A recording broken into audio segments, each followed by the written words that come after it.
It's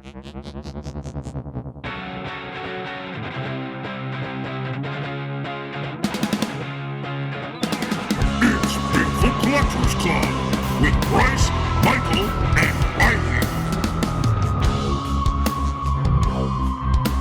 I know a story of high strangeness or two. Let's do this. Well, hello, everybody, and welcome to Bigfoot Collectors Club, the show where we talk to amazing guests about their personal paranormal history and share stories of high strangeness. And I am your only host for this week, Michael McMillan. That's right, Bryce and Riley are stuck in other countries and couldn't make it. But guess what, guys? The show must go on, and I've recruited two amazing guests with a podcast of their own to help fill in and read some listener stories tonight. We're getting into the L-Files, but guess what? Little twist.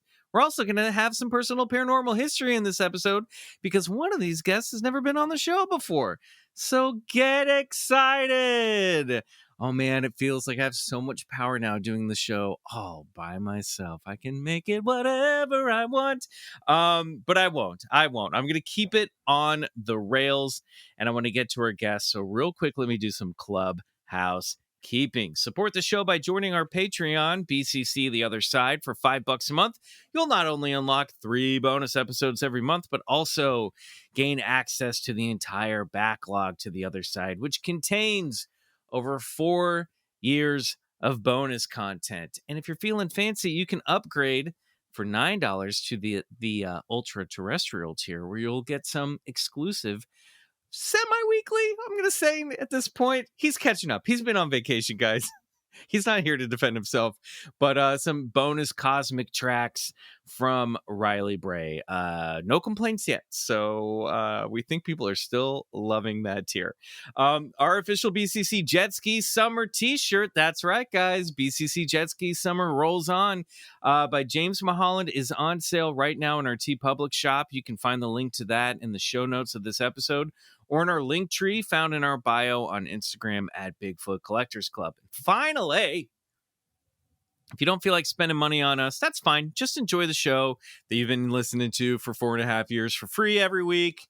That's fine. That's why the technology exists. You can just listen and not think about the fact we're doing all of this work for free, and maybe 1/20th of the audience supports the Patreon. Think about that. If you just don't want to do anything in terms of a financial commitment to the show or support, that's fine. Why don't you give us a 5-star salute by heading over to Apple Podcasts and give us a 5-star review? It helps get the show to more people, and that is very valuable. If you do, we might read it on an upcoming episode, like this one from Margarita McP. Love it. Things that make you go, just found this wonderfully entertaining podcast after watching Expedition Bigfoot. Thank you guys for filling my time with things that tickle the old gray matter between my ears. Margarita, I love the support. I got a little grossed out at the end, I'm going to admit. But thank you so much. You guys don't even have to mention brains. You can just say you love the show, 5 stars, and that's great. We'll still read it on the show. All right, everybody, let's put up the broom and the mop and the Bigfoot plaster materials. We're done with cleanup, and it's time to get into this week's show. Our guests this week are the sibling co-hosts of the podcast Guide to the Unknown, Club Scouts of all timelines. Please welcome back to the show, Kristen Anderson, and joining us in the clubhouse for the first time ever, please give a warm Club Scout salute to Will Rogers. Yay, hello. Thank you so much for having us. Oh, I'm so cozy in this clubhouse. Welcome. Yes, and I, as you noticed, I just tidied up. We just cleaned it up. Yeah, boy, you really put away all that plaster. Yeah, real fast. I guess that's what would be hanging out, around would be obviously Bigfoot plaster casting materials, some Bigfoot plaster casts that we have, already cast. What else is in a Bigfoot clubhouse? Collectibles, obviously all of our collectibles. Probably patches for you to iron onto our jean jackets. Definitely have one of those hanging in the closet for sure. What about you guys? What are your paranormal collectibles? Like, do you guys get magnets, mugs? What do you guys like to pick up? You know, if you're going to like the Mothman Festival in Point Pleasant, West Virginia, what are you bringing home with you? I mean, you nailed it. I'm a big mug person because I've kind of found that if I buy stickers or things like that, I don't end up actually putting them anywhere. They're just sort of on a shelf and I look at them every once in a while and think they're cool, but a mug gets a workout. So that's my thing. I like to spot artwork. I like to see, what are people drawing? That way I can maybe hang it on the set or something like that. But also I got curious a while back about, this is less about conventions or museums, but like haunted objects on eBay. I bought a Dybbuk box. Whoa! No Dybbuk box. Are you crazy, Will? It's even worse than you think. I saw on eBay was like, this is a haunted Dybbuk box. Make sure you don't open it. So I bought it thinking it'd be fun to put on the set or talk about. There's a story that goes with the eBay posting. I show it to Kristen. She comes over to record one night.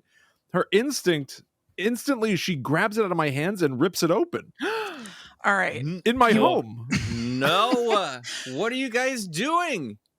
Look, Will, you always tell this story just slightly wrong. First, I asked to look at the eBay listing because I wanted to read the story. Then I wanted to look at the seller and see what other kind of stuff they're selling. And they were selling other tchotchkes and used Nikes and stuff like that made me think that they had put, and also visually, which I'll explain in a second, convinced me that they had capitalized on Dybbuk mania and just put this thing up for sale to get some money, because it is a ceramic white box with a lid that has like a little angel child on the top that clearly somebody had painted gray to look aged, but did like a really crappy job, like brush strokes and all. And I was unconvinced at the time and remain unconvinced that there was anything to fear. So yeah, I gave it a rattle first. I heard something jingling around in there, and then I cracked that baby open and definitely got hit with a little bit of a musty smell, if I remember correctly. That's and how I think demons smell. It wasn't sulfur. So not an immediate, recognizable demon hit. And there was like a button and like a piece of a shell in there. And I've been fine.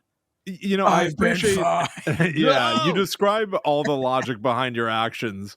It's all I hear is it was a calculated risk you were willing to take in my home. You're correct. In a Dybbuk box. And I remember it differently. I remember you just saying, give me that, and then ripping it open and leaving. Now, two things. One, I didn't know about Dybbuk box fever. This is like this is happening. This is like Beatlemania, but with DBF. So tell me about that. Also, for people listening who may not know what a Dybbuk box is, I'm sure there's at least a few of them. Why don't you let them know? Yeah, Will, you want to take it away? I'll attempt it. We did an episode about there's the crown jewel of the Dybbuk box world. There is the Dybbuk box, the big one. Yeah. We did an episode about it, but to be honest, I think Kristen explained it to me, and therefore I have no recollection of the real story. But a Dybbuk is a type of demon, and it's said to have been trapped inside this teeny tiny little like a tool chest or something. An old wooden box. And so the story goes that anybody who owns it and opens it is cursed, doomed, turns up dead, so on. And it was pretty big in the paranormal entertainment world a few years back. And there's this wild community on eBay of people who will sell, haunted dolls, haunted this, haunted that. And the Dybbuk box just being a small, lightweight artifact that you can probably ship on the cheap. It seemed like all of a sudden everybody had a Dybbuk box they wanted to sell, and I was more than happy to read the stories that people were cooking up for their objects and potentially get some here. I will say I did accidentally end up smashing that Dybbuk box on the Guide to the Unknown set. So, oh, that's right. In a fit of rage? I'm filled to the brim with rage at all times. So yes. I feel like people are probably just using this as an excuse to like fart in a box and then close it and then mail it. I feel like this is probably scratching some weird fetish like that from people. Yeah, but sending that's this stuff all out. the rest of my purchases on eBay, so it's all good.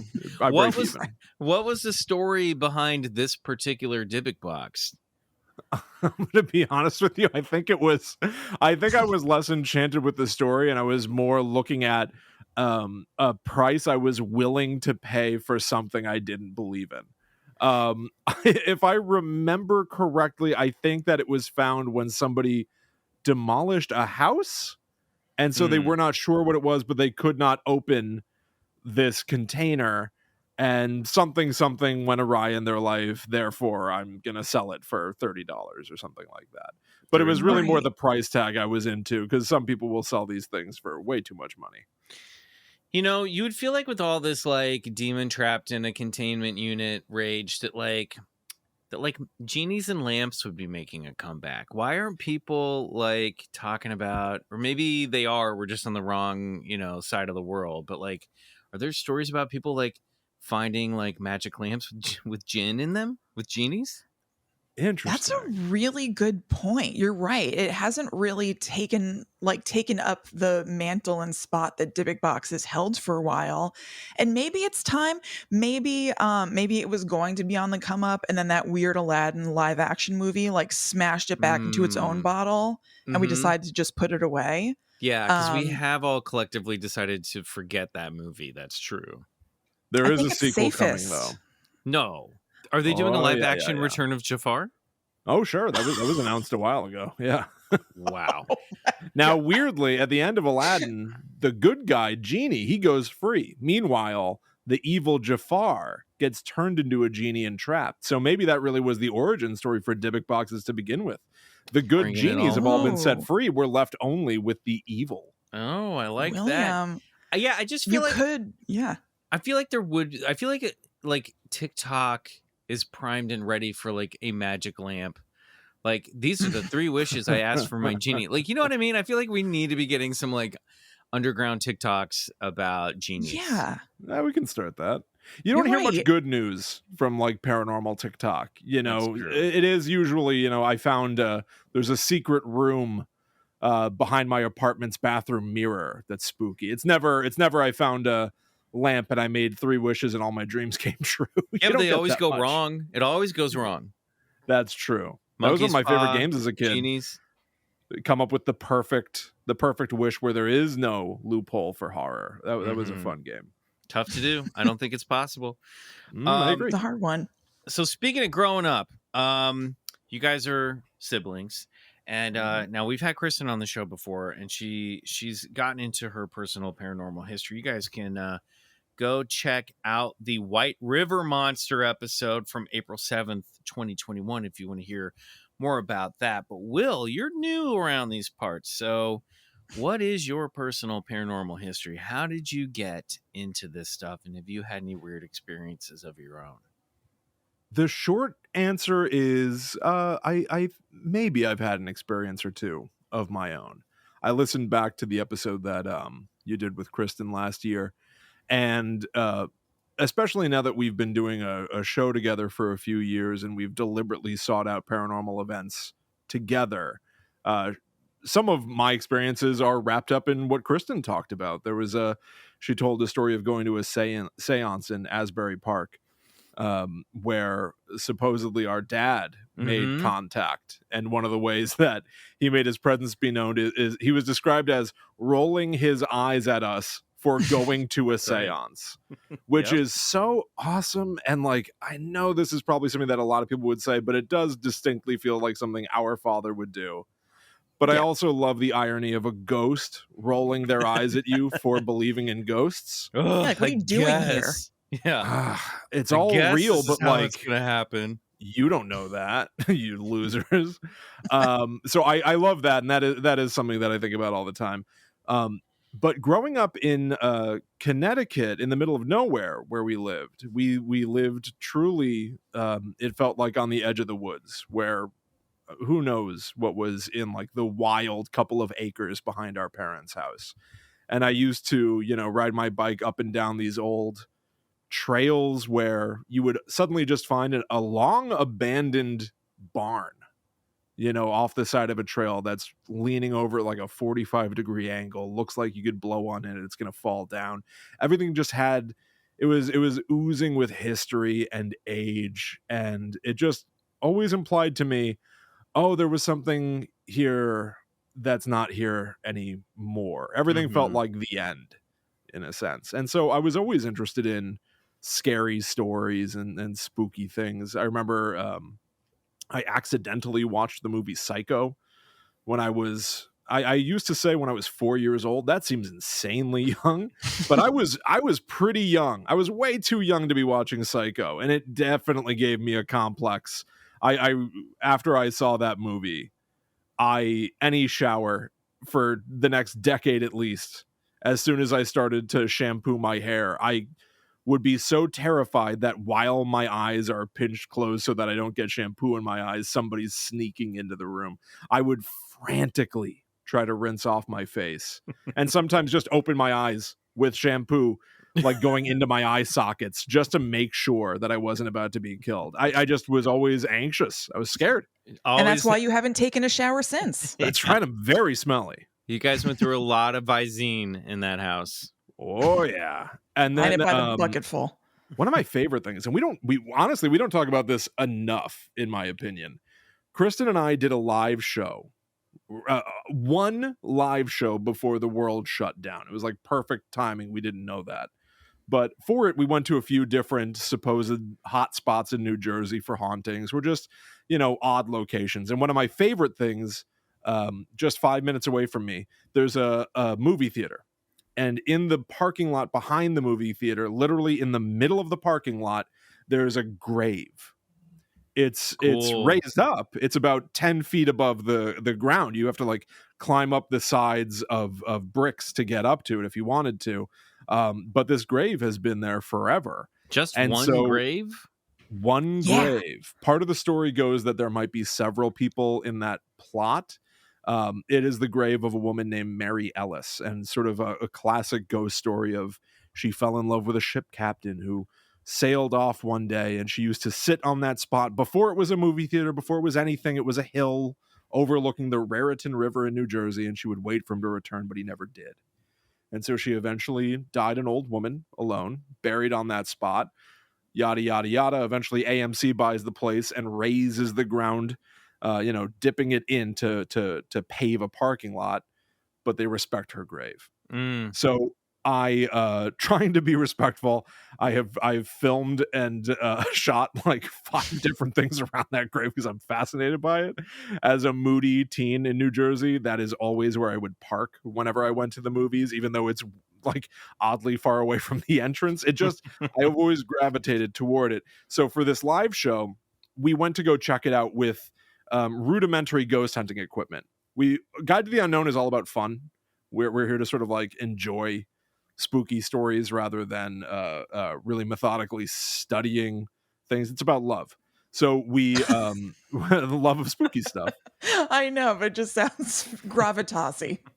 It is. This is it's a prestige show. I mean, but really, it just sounds like a lonely man who's parking next to a grave when you could park closer to the movie theater.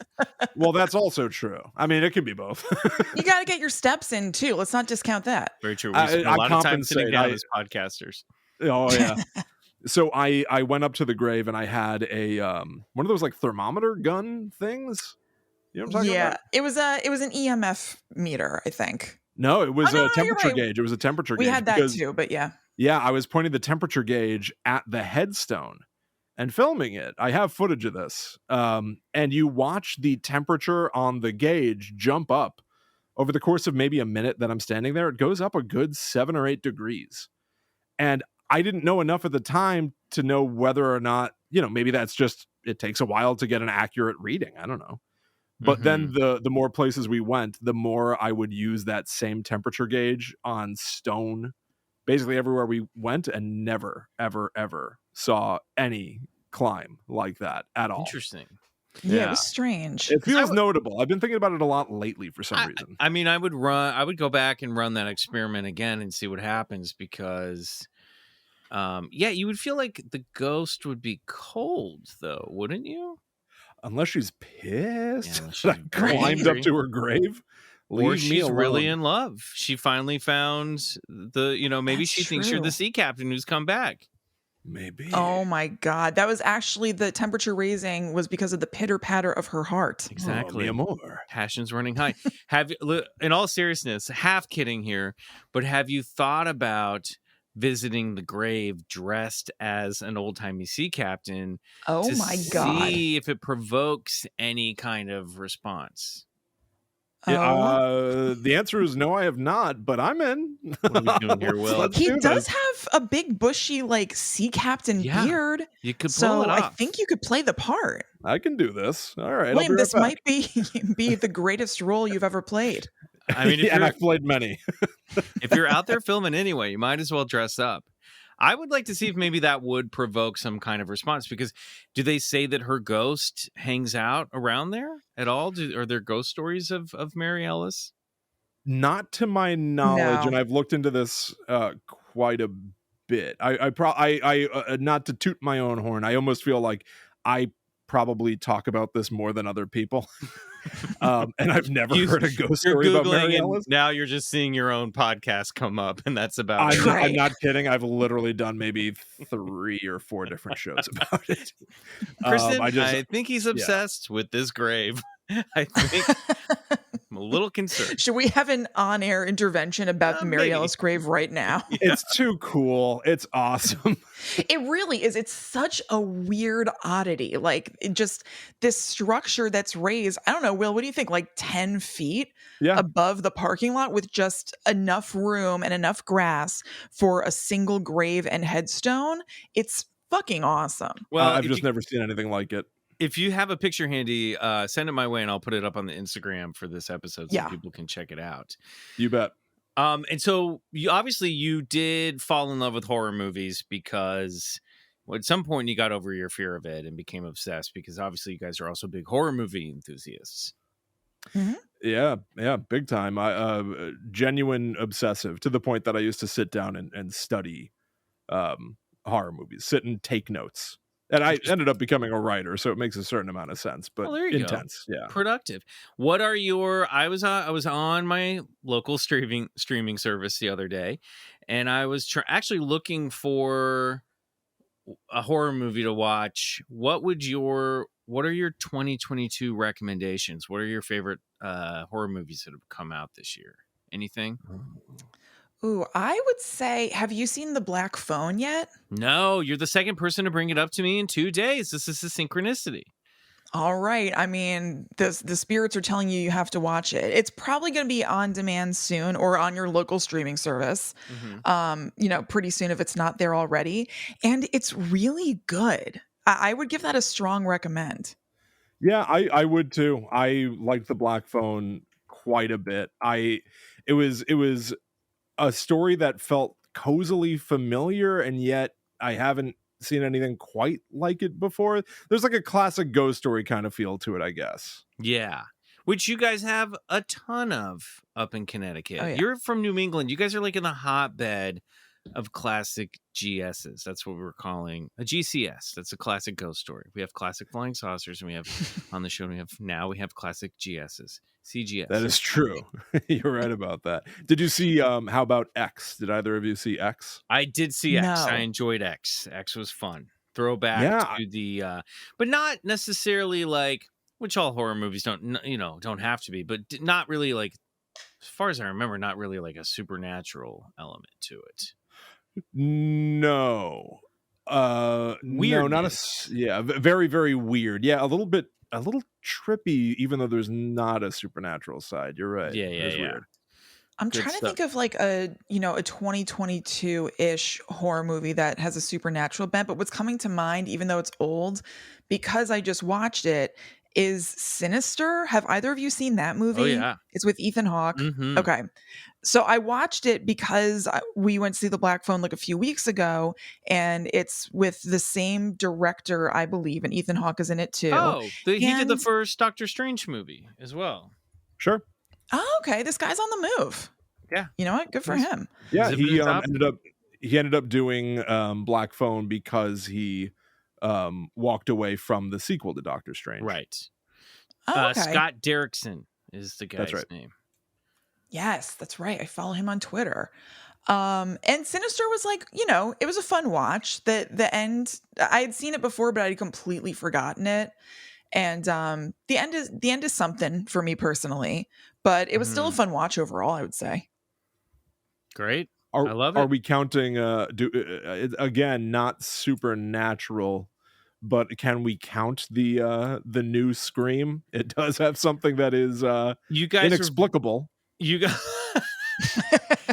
I'm trying to remember what that was specifically. How comfortable are you with spoilers? Well, guys, we're gonna get into it. This movie's been out for a few minutes, so I would say skip ahead 2 minutes if you don't want to hear Scream 5 or Scream spoilers. All right, we're counting down 3, 2, 1. Spoiler time. Okay, what's the? We find out that the new main character of this requel, reboot, whatever you want to call it, is the daughter of Billy Loomis, one of the killers from the original, and she has visions of him, which at one moment almost appear to. It almost feels a bit supernatural by the end. I don't think it is. This isn't also super spoilery because you get some of this stuff early on in the movie. So this is not a big reveal, but yes, there is sort of the specter of Billy Loomis with some sometimes successful, sometimes not so successful CGI de-aging happening. Agreed. You know, but yeah. I completely forgot about that. Now, you guys talked about this a lot. Were you fans of this one or no? I wasn't. I was a little bummed out. I have footage of Kristen as the credits start rolling, giving a thumbs down. I never released it, but I have the footage. Yeah, it's tough. I wasn't, but I respect it. It's out there. A lot of people super love it, and I genuinely love that. Yeah. So that's awesome. But I am an unfortunate outlier. I would say it's probably my second or third favorite of them. I mean, okay. Oh, nice. I went back and I rewatched them all with my girlfriend leading up to this one because I loved Scream, and the original one holds up so well. Oh yeah, and is kind of a perfect movie. Drew Barrymore's performance in the opening scene is criminally underrated, even though I know it's iconic. Ugh. Yeah, she's so fucking good. She takes it from like every step up in her tension and fear in that scene is literally a masterclass in how to do beat work in a scene. Incredible. She's incredible in it. I couldn't agree more, and I even think the script is maybe one of the most perfect scripts I've ever read or watched the movie of. It's the movie that made me want to write and to be a creator in the first place. Yeah, and it is. It's a perfect. I think it is pretty close to perfect. Yeah, pretty close to perfect movie. And then I remember like loving Scream 2 and then going back and watching it and being like, this one doesn't hold up as much. Like the meta-ness of it was really fun at the time, but it's just not as like it good feels as really dated. Yeah, it feels now very, in a way that that's one feels not very dated. Yeah, I get that. Yeah, I think there's a quality to Scream 2 where I think it's almost, to me, the perfect sequel. I think that like the way that it operates, the sort of like threads that it picks up on from the first movie, the way that it does foreshadowing, all of it just really clicks for me.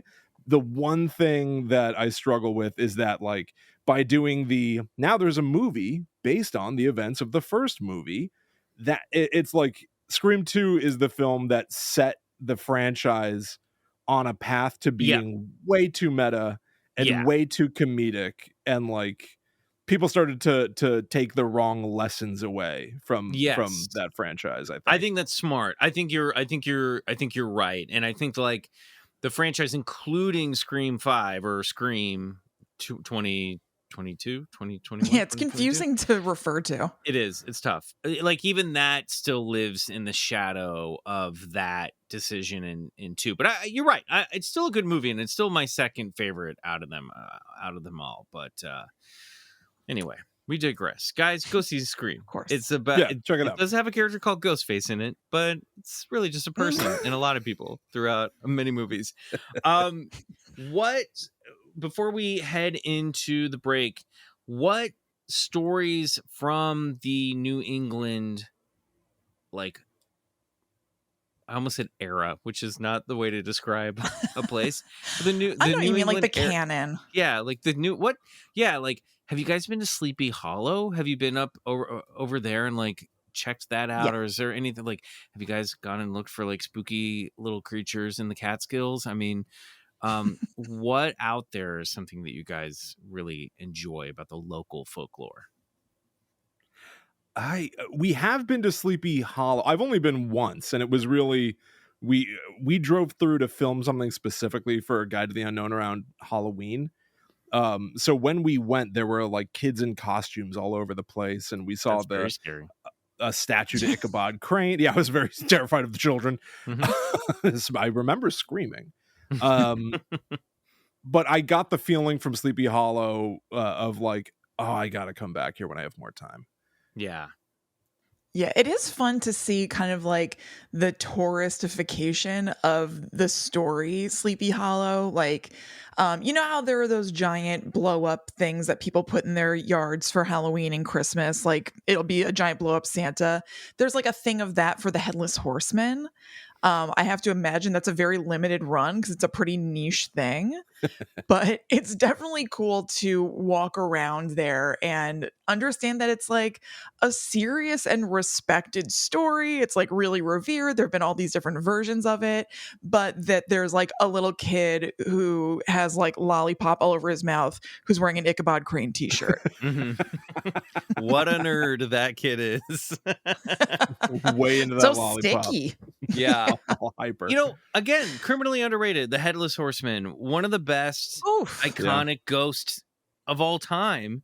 So I couldn't cool. agree more. If you go back and watch even like the Disney Ichabod Crane, the Headless Horseman scenes are awesome. Like he looks great. He should be getting way more airtime in the Disney parks as far as I'm concerned.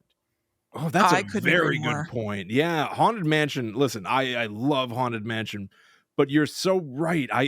There's a quality to the Sleepy Hollow Disney cartoon. It's like a gateway horror drug for kids. There's a moment where one of the antagonists, his name is Brom Bones, and he's singing the legend of the Headless Horseman. And so this entire moment, you can tell watching it that later on, some animator somewhere was like, we can use this scene again for that Gaston song in totally. Beast. Yep. It's the same exact moment, but Brom Bones singing about the Headless Horseman. Everybody is like rapt attention and scared as he's talking about, you know, this guy who's going around lopping off heads. And then of course Ichabod Crane like going through the woods, and you hear those frogs that go Ichabod, and it's all echoing. Man, as a kid, there was nothing like spookier but more accessible. You know? Yeah, I agree. That was like the only horror thing I watched for years until I was probably well into high school. I added into, I don't really have I know some people do the like every year I watch these movies. I don't quite do that, but I will say for the last few years, anytime Halloween rolls around, I've made sure to put on Sleepy Hollow. It is so good. Absolutely. All right, we're going to take a quick break. When we come back, we're going to do a little bullshit or believe it, and then we're going to read some L files.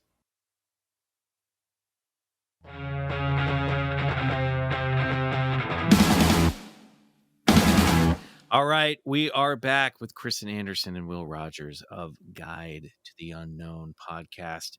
All right, there's a game we like to play with all of our guests. And Kristen, this will be a new version of this list, so please feel free to jump in. Oh, okay. List phenomenon. If you're into it, open to it, you're going to say believe it. If you're not open to it or not into it, you say bullshit. There's no in between.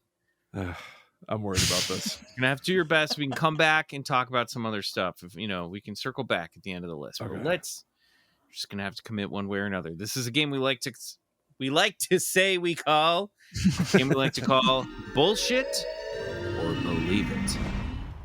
On your mark, get set, ghosts. Believe it. Believe it. Bigfoot.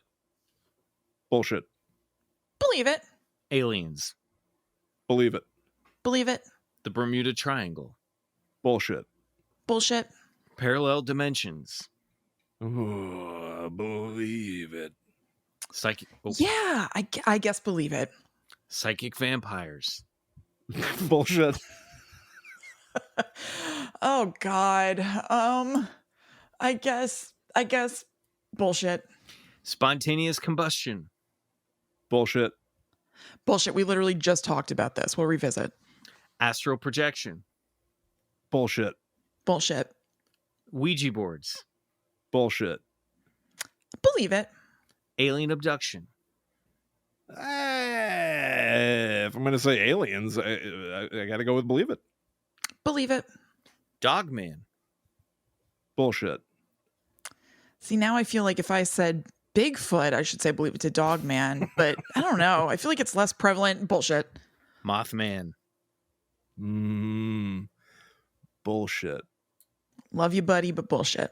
Sheep squatch. No idea what it is. Believe it. This is new to me. It's like a big goat, sheep looking Sasquatch with like horns. That sounds right. And bullshit. Ritual magic. Yeah, bullshit. Believe it. Levitation. Bullshit. Bullshit. The healing power of crystals. Bullshit. Ugh, wish I could say believe it, but bullshit. We're living in a simulation. It's fun. Bullshit.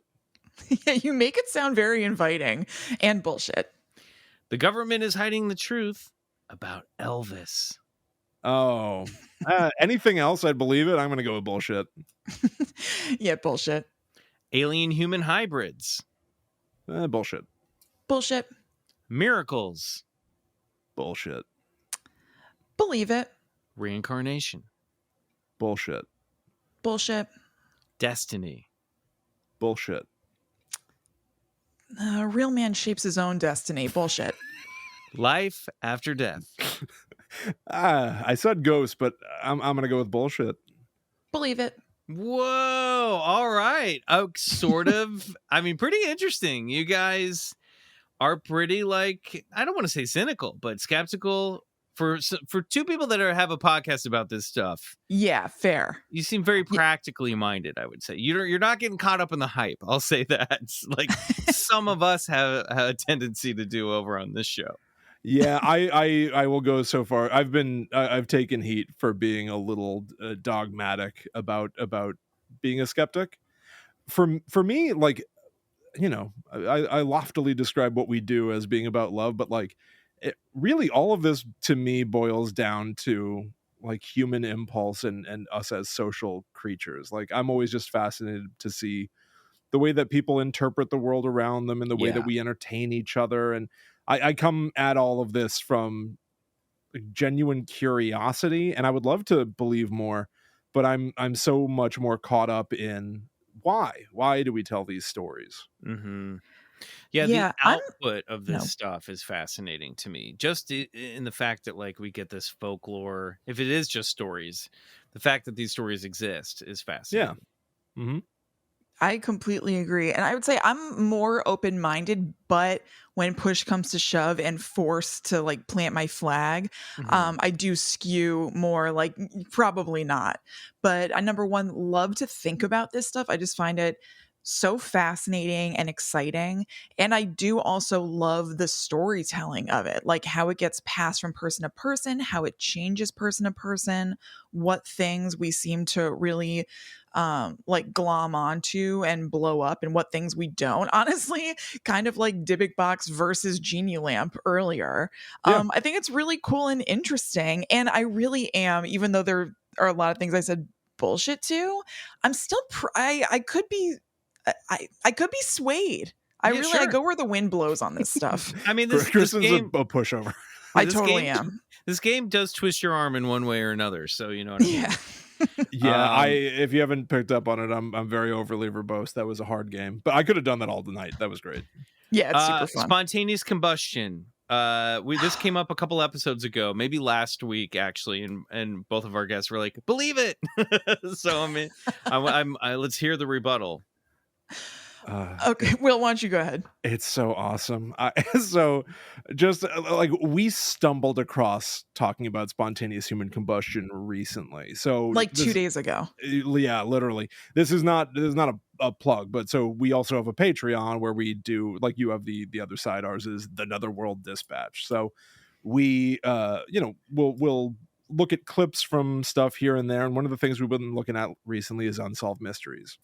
So I found out, my wife Allie said the scariest thing she ever saw on that show was them covering spontaneous human combustion. So I watched the episode, and it was really, really fun. The reenactments are interesting. The cases are wildly baffling, but this particular one, they're talking about an older man who was living alone, and elderly man. He goes to the bathroom and bursts into flames. And if you're not familiar with spontaneous human combustion, Listen, it's like, that happens it's to like me not- almost once a week. I'm just gonna say that. I mean, it's constantly happening. You gotta keep a fire extinguisher by your side at all times, holstered to your leg like Han Solo. So the way spontaneous human combustion works, to my understanding, is you burst into flames, but the fire's all localized just to your body.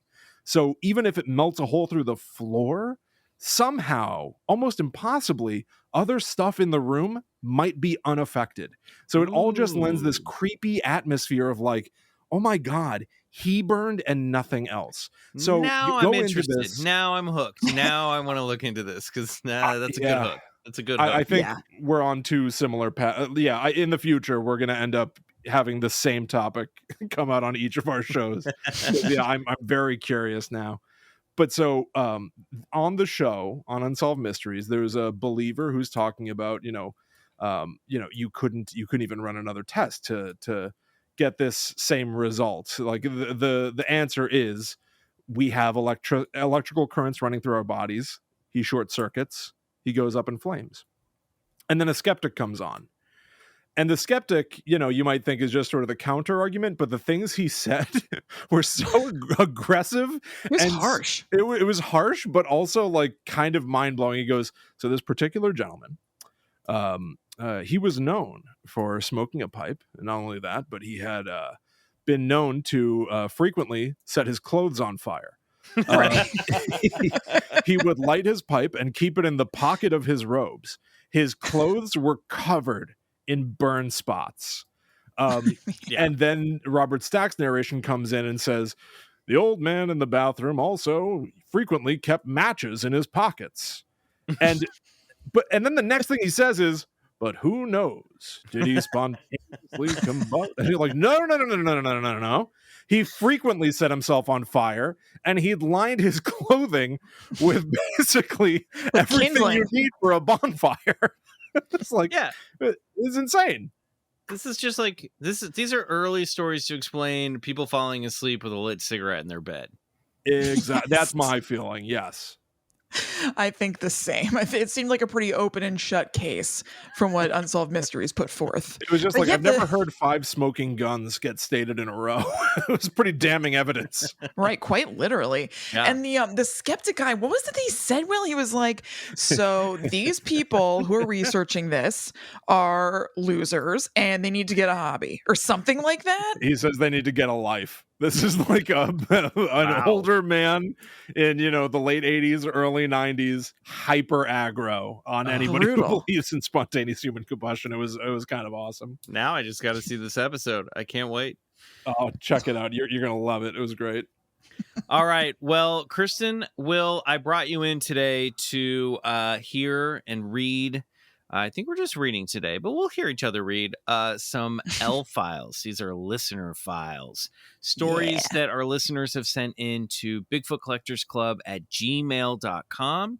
If you have a paranormal experience or something that's happened to you that you can't explain, leave us a quick voice memo. Try to keep it under 5 minutes if you can, or write us an email, and we might explore it here on one of our L Files episodes. I love these, and I'm going to be very interested, especially after our bullshit or believe it conversation, to hear what some of you hear what you guys have to say about some of these stories. So why don't we dive right into the very first L File? Cool. This is from Samantha. It's called Blue Dream Monkey. A couple summers ago, I started to get into talismans and began the process of making one. This process led me to a lot of research so that I could fully understand what goes into creating them. One night, after weeks of research and preparation for the crafting of my talisman, I had one of my most shocking dreams that will always stick with me. As the dream started, I was looking over my own shoulder as I sat at a desk working on the talisman. Now, I don't think she's like looking over her shoulder. She's literally standing over her own body while looking. Yeah, she's having an okay, out of gotcha. body. Yeah, Exactly. I just want to clarify that because it comes up again. After some time, my point of view switched like a cut between two different cameras. This new POV was an angle that showed the me sitting at the desk working on the talisman while also showing the second me that was looking over the first one's shoulder. Along with these two versions of me, I saw a small, what can only be described as a blue monkey floating next to me. After this switch, the monkey spoke to me, saying, "It can't become a god on its own, but you can make it into one." When it finished speaking, my POV switched back to the original one, and I watched myself work for a short period of time before I eventually woke up. Once I woke up, I attempted to piece together what had just happened, and I started to think back to the research that I had been doing, and something dawned on me. I believe that the message the monkey gave me was in reference to the fact that the process that I had formed to create my talisman was an amalgamation of multiple rituals and practices, both having to do and not having to do with talismans, and so all of the ritual magic and thought going into this process would boost the energy within the talisman. Now, I don't know if this is the right or the best interpretation of the dream, but it's what resonated with me. I have one last thing I want to leave with you, which is an excerpt from Dion Fortune that I found after this dream, and that resonates with what the monkey said. And here's the quote. He imagines a rock in the desert. This inanimate object has a very low level of consciousness. Its threshold of conscious awareness is stimulated by contact with various small animals in the area who regard the rock as a safe haven against predators and elements. When a human being who is sensitive to vibrations travels through this stretch of desert, he may sense something different about this particular stone. If he is of faith, which accepts the idea of animism and spirits, his awe of the stone may turn to an homage and then worship of it, thereby boosting the rock's embryonic consciousness even further, and eventually the spirit in the stone is transformed into a god. Thank you so much for your podcast and for reading this story. So, Holy moly. pretty cool. Sometimes sometimes with dream stories, it's tough because you're like, well, this is just a dream. right. Right. But this one had some really cool imagery, but I want to just kind of get your takes on this before I throw in something that popped out at me. Yeah, for sure. I mean, you're right. Like the way it's written was, I felt I was looking over her shoulder at this blue monkey as well. So thank you very much to the writer for that. But yeah, I mean, is it that they were pouring so much energy into this stone as they were crafting the talisman that they somehow either created a thought form or somehow woke up something that was connected to the stone anyway and took the Mhm. form of this blue monkey? It feels like the energy that they were putting into it, because they were making something with the intent of it being like an energetic piece that they can carry with them, like that almost like pushed whatever was going on out of it. That's awesome. Yeah, I really enjoyed that. It felt like a David Lynch movie. Totally. Especially the idea of a monkey that now is talking to you and says something that's like feels like it's got the incredible weight of the universe packed into a few words. One of the things that it made me think of was less about the talisman and more about this idea of having an out-of-body experience where you see yourself, then a third out-of-body experience where you see yourself looking at yourself. Yeah. And then you see a blue monkey. That's the only thing that's not you, unless that is you. Is that some sort of an extension of yourself? Another, I don't know if either of you are familiar with this short story. It's called The Egg. And it's the bare premise is sort of like we all end up living every single life on Earth through reincarnation until we've lived every single one of them. You are, you're Ted Bundy, and you're also, I don't know, who's a really good guy. Gandhi? Ted Bundy. Ted Bundy or and Gandhi? Ted Gandhi. Can you name someone else, please? Ted Gandhi. Yeah. Bundy or Gandhi would be a fun game. But so you're everybody until you've lived every single life, and then you ascend. You become essentially a god where you can create a universe for somebody else to go through that kind of a trial. And maybe the monkey is sort of the end point. Interesting. That is interesting. Yeah. Well, it's funny that the you bring up God, the dream brings up the notion of a god, and something that jumped out to me was I was like, isn't there a Hindu god who's a monkey? And there is one. I think so. Yeah. So I looked up. Obviously, I'm not an expert on Hinduism, but there is a Hindu god in the pantheon named forgive me if I'm mispronouncing this, but it's Hanuman or Hanuman, Hanuman. And in some depictions of this god, he's blue. And Hanuman is the god of wisdom, strength, courage, devotion, and self-discipline. And I was just like, maybe look into that, because it seems to me if you got a talking monkey talking about gods, that maybe in your dream you were visited by this archetype or a personification of this god. You know what I mean? Yeah. Right. Maybe there's something there personally that Samantha you can unlock there, because maybe you this talisman evoked a specific thought form in the form of this god. I don't know. But I thought that was interesting as well. For sure. Those are all kind of qualities that I would think go into even approaching the endeavor of making a talisman for yourself, like this idea of devotion and focus and stuff like that. So I don't know. That's interesting too. Yeah. I love it. Something to think about. Cool dream. Yeah, that was cool. Okay. Kristen, why don't you read the next IL file that we're going to disclose? Perfect. Okay, here we go. This is from someone who's anonymous. They say, "Hey BCC, here's a listener story for you. Please read this as anonymous. It's a little weird and I hesitated to send this one in. A few years ago, I met a cute boy in the office where I worked. He asked me out, we began seeing one another, and things were going well. On a walk one day, I had the strangest, most powerful sense that I knew this person from somewhere, that I had known him a long time, well beyond his current flesh and blood iteration. Without thinking too much about it, I told him how I felt and said, I think we've actually been married before. He looked me in the eyes and said, we have. Don't worry, this isn't an amnesia plotline from a 90s thriller. Although I personally, Kristen, would not be against that. Yeah, me neither.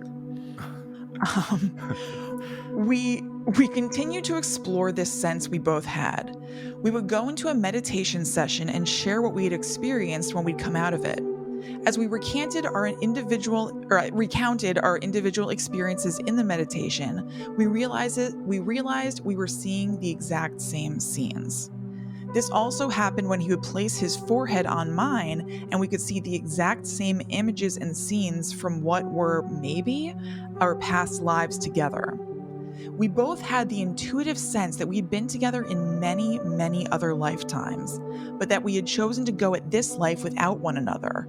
Instead, choosing to find this moment to check in with one another, reconnect, and then go our separate ways.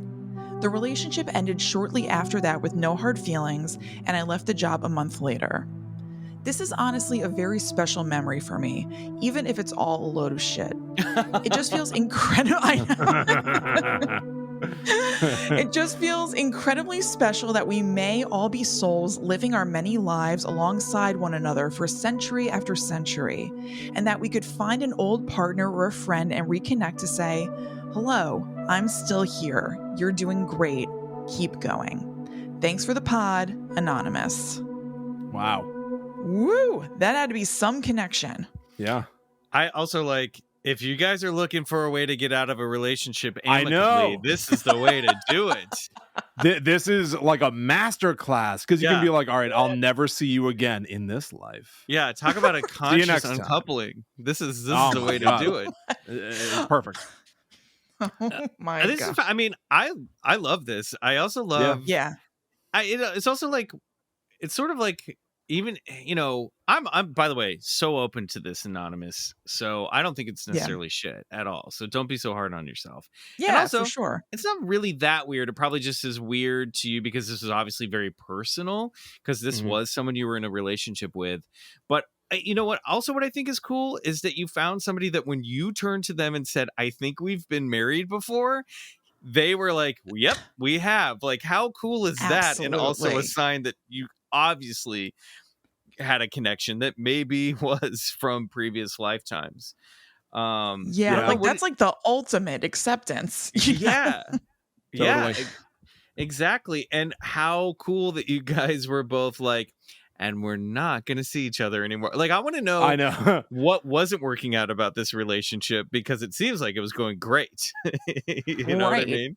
When you've been And- together for centuries, you Yep. know, what's one lifetime taken? Mhm. That's like a weekend. That's like, you know, traveling apart for one weekend or something like that. I'll see you next time. Yeah, Right. let's I take a wanna break. Let's take a break from this one that starts in like the 80s or early 90s. Let's take a break. Yeah. And then we'll get back together after that. I love that. Exactly. I really like this concept a lot. You know what I mean? I do It's too. It's a very- sweet story. Yeah, I was about to say the exact same thing. It's incredibly sweet. And I, you know, I just describe myself as, you know, very much a skeptic, but I, you know, this also handily falls into one of those areas where I'm just so fascinated by the stories people tell and what people believe. And like, Anonymous, your point about I don't care if it's not true, I don't care if it's a load of shit, as you call it, like give yourself a break for feeling like anyone's going to judge you for that, but man, do I applaud the sort of energy of just like, no, this is my life, this is what I've been through, and I'm going to stand by this experience and take solace in it. Like, perception is reality, right? Mhm. Like, if it was real for you, it doesn't matter if it was empirically real. It happened. It's yours. I love that. It's a wonderful story. Right. And I want to like study at the feet of Anonymous, because they went into this with like such vulnerability and open-mindedness, and it seemed like they just followed the path wherever it went. And it's such a like evolved, mature thing to then be able to just like to separate after that, be like, okay, we've had our moment in the sun and now we go our separate ways. I would imagine that my impulse and a lot of other people's impulse would be to like hold on to this super tight, because that had to be a connection like you've never had with anybody else that feels otherworldly. So to be able to acknowledge that it's only meant to be that way for a short time is like boss level.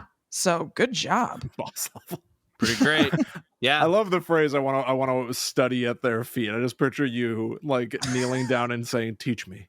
I love this relationship that you've implied. Maybe Anonymous and I have a little bit of something in past lives. Who knows? Maybe.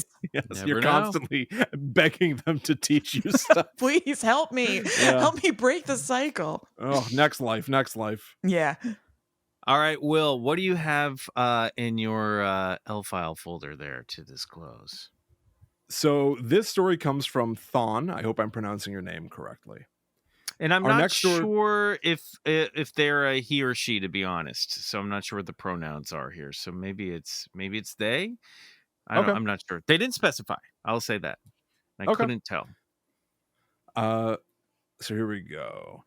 Our next door neighbor had been receiving hospice care for several months. We didn't interact often, and this is important to the story, I have never been inside her house. I was outside mowing my lawn on May 13th, 2019, when I saw some people loading her body onto a hearse, and I asked myself where she was. As soon as I asked this, I saw her in my mind's eye, like a daydream, walking in a field of yellow flowers and laughing. That image stuck with me. It felt important. The next day, one of the hospice nurses called me over to the house to help her send a group text on her new phone. In the conversation that followed my help, the faith of my neighbor was brought up, and I just felt like I should say something. So I told them what I saw. One of the nurses asked me to tell the daughter of the woman the same story. She went into the house and returned with the daughter. I repeated what I saw, and she started to cry. I was told that the mother loved yellow flowers. They were kept in the room where she had been sleeping, the room where she had died. After telling me about her mother's favorite flowers, she went upstairs and brought down a painting that her mother had in her bedroom for 20 years. The painting portrayed exactly what I saw: a field of yellow flowers. I've been fascinated by near-death experiences for a while. I've never had one myself, and I'm perfectly fine with that, but I wasn't aware that shared death experiences were also a thing until after this event, when I found Raymond Moody's book, Glimpses of Eternity. Anyway, that's the story. I can't wait to hear your thoughts. That's an awesome story. Another nice one. Another one that just gives me sweet comfort. Stories tonight. Yeah, it's really sweet. It's again, skeptic, blah blah blah. But like, you know, I don't know. You just see a flash of something and not really, know where it came from. A skeptic could just say like, all right, you've never been in our house. Maybe you saw her with flowers one day, or you saw it through I don't care. Like, I'm sure maybe there's a plausible other explanation, but the sweetness of it and the sort of like comfort that it can bring is more important than proving something like this wrong to me. And the contrast of like watching a body being wheeled out on a stretcher, to be taken to the morgue, and then the image of, okay, that's where the body is, but the spirit is actually in this place, in this serene, peaceful place. And then when you find out that the peaceful place has a connection to the person who just passed, like, I don't know, man. I mean, that's one hell of a synchronicity. You know what I mean? Yeah. Absolutely. Yeah. I mean, if I can imagine if that's what happened to you in real life as it did for this person, like what a humongous, like seismic feeling that must have been. I saw her rolling her eyes at me.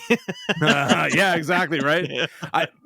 Those human things, though, I think are the confirmation. Those like human oddity things. Like this was not some, we are told our father's rolling his eyes at us, and that feels, specific. Here, it's not that she saw some image of the pearly gates and, a city of clouds. She sees, a field of flowers and doesn't understand the context, but it gives it a specificity and like a private importance that's really nice. Yeah, it's kind of defying some of the conventions of like experiences like this. Yeah. Yeah, I feel like if this happened to me, I would, and with all due respect to the family, I would go home and I'd be like, jackpot. I nailed it. I nailed it. You know what I mean? Yeah. Like, I have powers. Like, they're going to talk about this forever. 100%. I love this story. This is a great story. Yeah, agreed. And another sweet one. Okay, here's one that's a little weirder. Okay, got a couple weird ones here. Let's rip this one open. Hi, Bryce, Michael, and Riley, and guest. Nope, two guests, Will and Kristen. No, Bryce and Riley. I was re-listening. Hello. I was re-listening to an episode about gnomes and was reminded of a few stories shared with me by my friend and her mother. They both grew up in the Philippines and were raised very Catholic. You don't often hear stories about Filipino cryptids on this show, and I really suggest you guys look into them. Okay, we will. There are a few fascinating and baffling ones, my personal favorite being the Tikbalang, a sort of reverse centaur that has a tall, lanky, stretched out humanoid body and the head of a horse. I'm on board. It reeks of tobacco and comes out of the jungle to push people onto the ground and keep them from getting back up until it finally gets tired and runs back into the jungle. That's a terrifying game. Until it just gets tired? Yep, tired of tormenting you. I love the idea of a terrifying cryptid that is purely just a stop hitting yourself type of bully, but doesn't actually do any harm. Anyway, I was very surprised to learn that even now, elves or gnomes are very much accepted in modern Filipino culture, and many people still report sightings or interactions with them. My friend's mother was raised staunchly Catholic and remains so to this day, but told me that when she was younger in the 1970s, she had the opportunity to interact with an elf. Her experience sounds suspicious to a skeptic like myself, but she believes in it fully. According to her, occasionally small towns and villages will have events where you can pay money to get a sort of reading by an elf/gnome. They sort of describe them as little elves, but the way they act is more gnome-like. She said she signed up for the experience and was led into a small building. She was told to close her eyes tight and keep her head down, and told that she was not, under any circumstances, allowed to look at the elf's face. She says she was led by hand into a secondary room and sat in a chair, and after a moment, a tiny voice began telling her about herself and about her future. She was allowed to respond to questions, but otherwise had to remain silent. Of course, this all sounded like a scam to me, but she says at one point she decided to open her eyes slightly with her head down to see if it was real, and saw two impossibly tiny clothed legs hanging from a desk about a foot away from her, actively moving around and occasionally crossing in the way a child might gently swing their legs from a tall chair. She said the legs were much too small to be a child or a little person, but obviously moved as if they belonged to a living creature. She immediately closed her eyes tight, finished her session, and was let out. My friend's... Wow. Well, hold that in your mind. Now, my friend's story is more along the lines of traditional European fae stories of sneaky elves, gnomes that try to kidnap children. My friend came to America at the age of 9, and she told me that 1 year prior, she remembers having woken up from a midday nap while daylight filled the room, stretched a little, and then moved her head slightly so she was able to see the foot of her bed. Standing there on the bed by her feet was a tiny elf man. She was instantly frozen out of fear, but the elf was smiling at her and in Tagalog started saying she should come play with him. After a few moments, she sat up and summoned the nerve to say no, that she's not supposed to. He went on trying to convince her to come play with him so they could play, and saying that she would have fun with him and his friends. This went on for a few minutes until she finally got the courage to scream for help, and the elf looked furious and then promptly disappeared. She never had another supernatural experience after that, though she says her younger brother had a similar experience years later.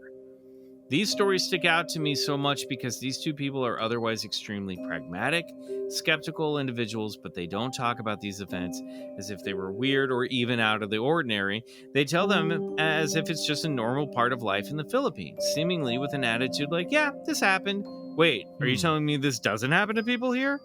It's also interesting how much my friend's experience lines up with classic stories of European elves trying to kidnap children, even though it's totally different than her mother's story of rogue elves who tell fortunes to make a little extra money. Anyway, hopefully this sparks some interest in Filipino myths and cryptids for you guys. We don't hear about Southeast Asia that much when we talk about the strange modern phenomenons, but those countries are full of interesting experiences that people truly accept as an everyday facet of life. Love the show. Keep up the good work, Chase. Wow. Great stories, Chase. And yes, good reminder. I think sometimes, obviously, we can get a little trapped here in the in the North America Sure. stories of high strangeness, and we definitely want to branch out more. So we appreciate that suggestion. All right, here we got two elves. We got a fortune-telling elf, and then we've got a little elf speaking Tagalog in a little girl's bedroom here in America, basically trying to perform an alien abduction. Yeah. Yeah. Come and play with us. I mean, people do all kinds of different stuff, right? Like, people aren't all good or all bad. If we're going to take at face value that there are elves, some of them need a little extra, cheddar, so they tell some fortunes.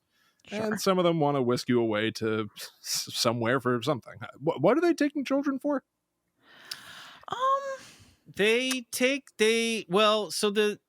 Kristen, do you want to? I have sort of Yeah, an Kristen, answer. you tell me. You sounded like you were. Kristen definitely knows. Kristen, what do they Don't do you with dare. kids? Yeah. No, I was literally about to say, unclear. Well, in all the like elf stories, they like babies and they like kids and they like to have, they swap them out with changelings, Right. and this was a story for like kids who would get sick, inexplicably or die of sudden infant death. That the idea was like the babies with the elves, the real babies in fairyland, not dead. This is just the changelings. You know what I mean? I think it was a helped parents grieve. But there's this idea that's sort of woven through Celtic folklore and these old elf stories and the stories of the Fae, and modern alien abductions, which is the idea that these entities might be spirits, obviously from another dimension, but they're an ethereal spirit, that they are of the spirit realm, not of the material world, and that there is some sort of ongoing agenda to combine the material and the spiritual into one new form of life. And that's where these like alien human hybrid stories come from. And in some of these other stories, when you would hear of like a wandering knight who went into a cave and there he met a beautiful woman and they made love. And then when he walked out, it was 300 years later. There seems to be this sort of recurring theme of wanting to produce a child or make a child or have a material child so they could raise one of us. There's some sort of like thing happening there, I think. Yeah, that makes there definitely is a child fixation that even besides the theory of these things that we think of as cryptids or aliens are all coming from the ether in some way. It runs through that, but also even as far back as like Grimm's fairy tales and old folk tales are very like child abduction centric. So it's interesting, this idea that it's for like, it's not just trickster energy, like it's for a specific reason is super interesting. Yeah. Woo. Yeah. Big trickster energy. Yeah. Yeah. BTE guys. Yeah, BTE. I think, I don't know. Both of them are creepy stories, and I'll keep an open mind about both of them. I don't necessarily have an opinion on either one of them, other than like, I love the idea of a fortune telling elf, and that's very creepy. And then, I mean, with the little girl, could be some sort of like dream or hallucination. What I found really fascinating was that it was speaking her native language and not English, which was cool, because that either means that like, okay, they're not limited to where they are, or could be explained as like, well, obviously it was a figment of her imagination, because it would, like it would speak to her in Tagalog, not English. That's her native language. Right. Or it's just, or these things manifest using like our own psychic, some sort of like, they need us to generate. So they're feeding off our brains and that's the language that was most prominent in her head, so that's what it speaks. You know what I Yeah, mean? there's also that sort of thought of like, are your thoughts in English? You know, or do you just have them? Like maybe there's not a need for a language to begin with. Maybe these creatures sort of come to you on your terms. They communicate to you however is best for you because it's in service of their end goal. Yeah, exactly. Like it's a cynical point of view that I'm taking toward this elf, but it may have been like, well, this is the way to communicate with this person. Right. So it's as simple as like, I'm going to get on their level and speak their language because it'll, get me what I want the most efficient way. Yeah. Yeah, it's true. Weird stuff. I also love it. in the fortune teller, I love that image of the little legs Me too. crossing and uncrossing Yeah, because me too. like I could picture it so clearly. Yeah. But just it also implies this existence of the elf where they're like, yeah, so you did this, you did that, here's what's gonna be in your future. But they're just sort of like chilling and like a little shifty in their seat, like, I'll put, my I'll cross my legs for a second. I'll just dangle my feet and kick back and forth. Really humanizes it as well as Yes. makes you go, okay, it's not a little doll. I'd like to know, Chase, if you can get a follow-up, if the fortune that the elf told this woman, if that stuff came true. Oh yeah.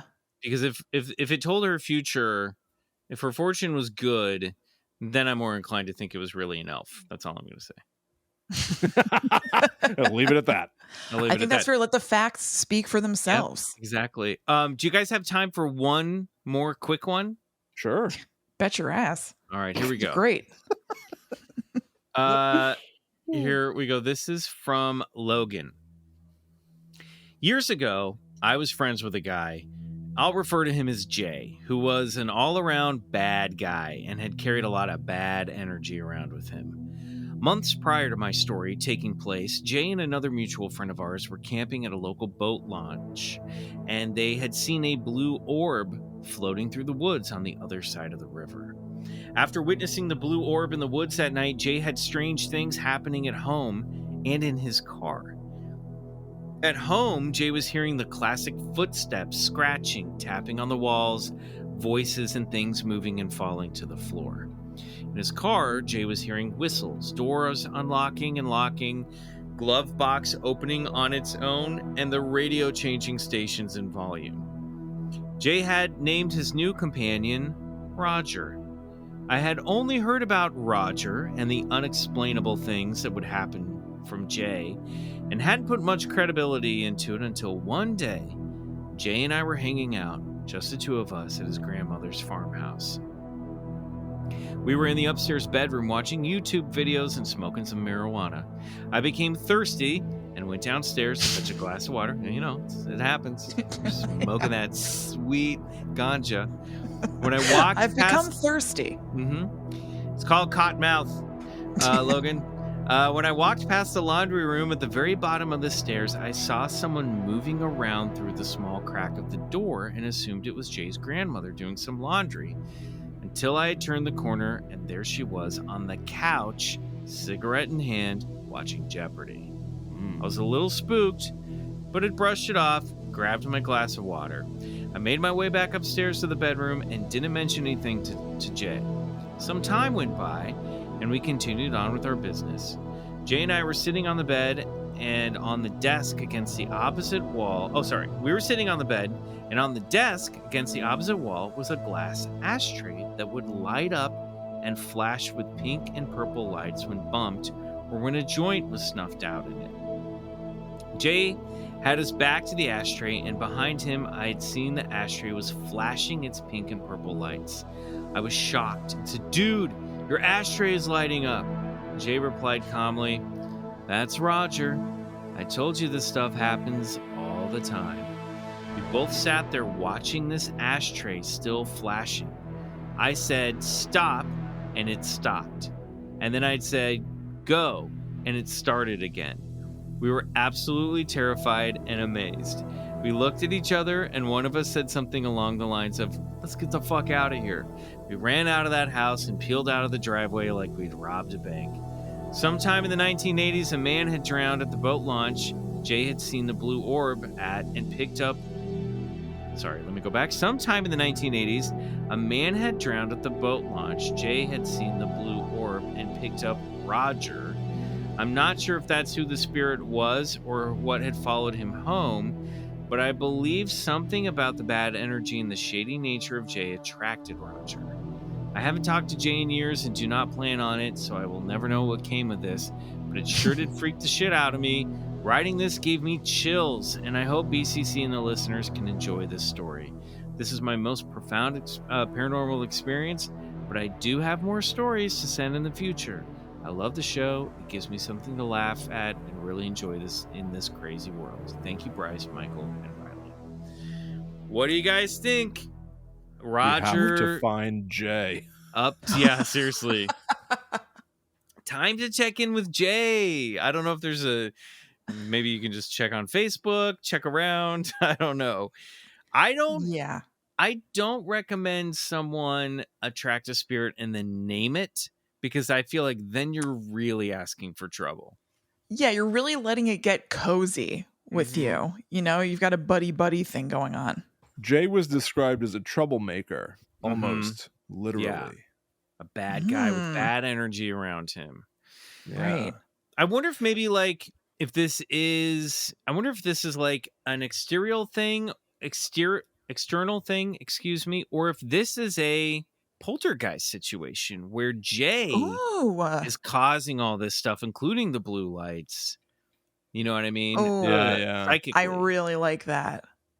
Did they were driving and my limited familiarity with, we did an episode on poltergeist, and what I remember reading is that it seemed like they often are said to orbit around pubescent girls primarily. There's something about like going through like the hormones of puberty, something like that. Yes. So and I don't think, I don't think there are hard and fast rules. I don't even know if I.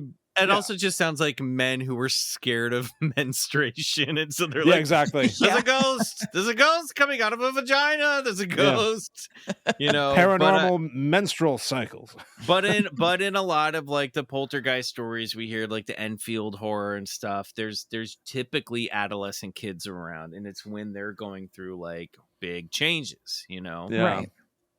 But I mean, it did seem like if he's kind of a troublemaker, like, I don't know, out there sort of dude, maybe Jay is somebody who had big emotions and sort of acts in an out there way. And maybe that manifested this activity, and the poltergeist came from him. I love that idea, Michael. You know, and he just was like, that's Roger, when really Roger was in Jay, was a part of Roger's Jay the whole time. I also really, there's something that's like a lot of like fun about somebody who is so haunted that they don't even pay attention anymore. Like there's something remarkable and reality shattering is happening in the corner of the room. And he's like, oh yeah, that's Roger again. It's Raj. It's like evidence of this would change the world, and for you, it's become mundane. Yeah. Just like those elves hanging out. Yeah, exactly. You guys don't get these? Yeah, I love it. We have these everywhere. I would shit my absolute pants if any of these things happened to me. But these people seem able to just go about their everyday business in a way that is so foreign and makes the stories even more awesome. It almost makes them more valid in a way, because rather than it being a big, like, waving your arms, look at me sort of thing, they're just like, yeah, I'm just sharing a part of my life with you. Yeah. What do you think about that? I mean, honestly, like, I think that's something that I think people are sturdier a lot of the times than we give ourselves credit for. But like, anybody who's experienced like a loss in their life, like you end up dealing with, your feelings of grief and still going to work and still having a family and friends. And you just balance it all because you have to balance it all. Yeah, so maybe it's similar, right? Like I'm being haunted super hard, but what am I supposed to do? Ask the world to grind to a halt so I can talk about Roger? No, I got to do my laundry, and my grandma's, falling asleep with a cigarette, and I'm worried about spontaneous human combustion. And then I'm going to steal some of those cigarettes. I can't wait. That does sound very Jay. Yes. Yeah. All right, guys. Well, that wraps up another session of the L Files and an episode of Bigfoot Collectors Club. Kristen, Will, thank you so much for being here. Thanks for being both guests and fill-in co-hosts tonight. Where can people find your show and you guys on social media? Silly. William, go ahead. Because you're new to the show, so I'm trying to lay back a teeny bit. You probably can't tell. I think of you as being far more professional. But so, all right. Guide to the Unknown is available everywhere you get your podcasts, Apple Podcasts, Spotify. You can find all of our links at gttupod.com. We've been doing shows for a good 4.5 years. I think we started around the same time. That's as wild. Bigfoot Yeah. Collectors Club. Mm-hmm. So we've covered, hundreds of topics, the true stories behind horror movies.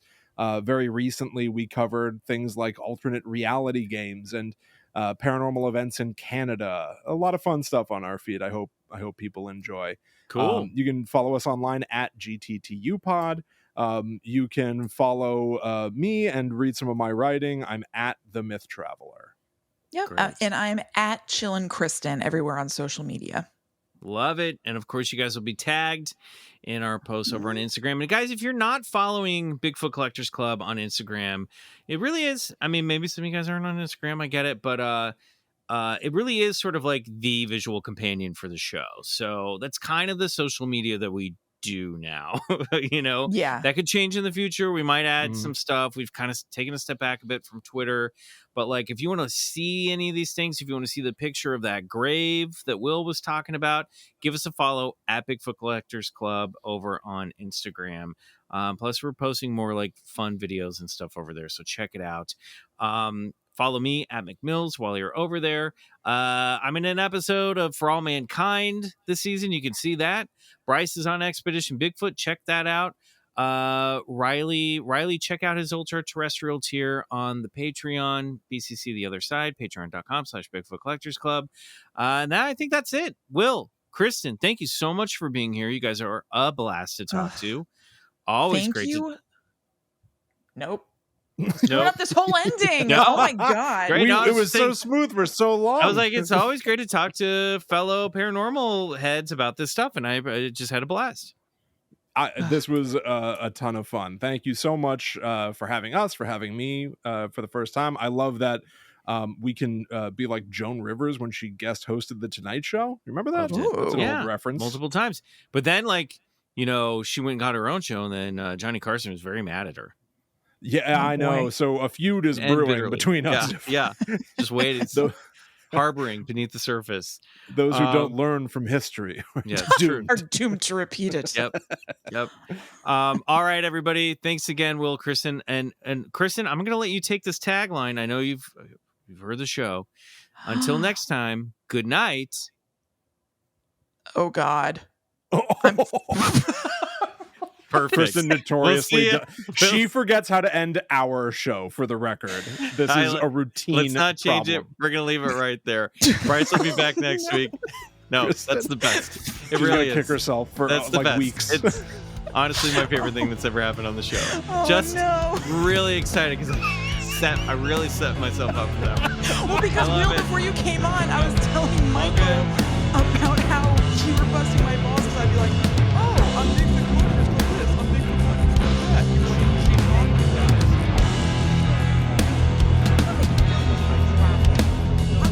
Bigfoot Collectors Club is produced by Riley Bray and Michael McMillan and scored and engineered by Riley Bray. Our theme song, Come Alone, is by Suneaters, courtesy of Lotuspool Records. Do us a favor and support the show and unlock 3 bonus episodes every month by becoming a member of our Patreon, BCC The Other Side, which can be found at patreon.com/Bigfoot Collectors Club.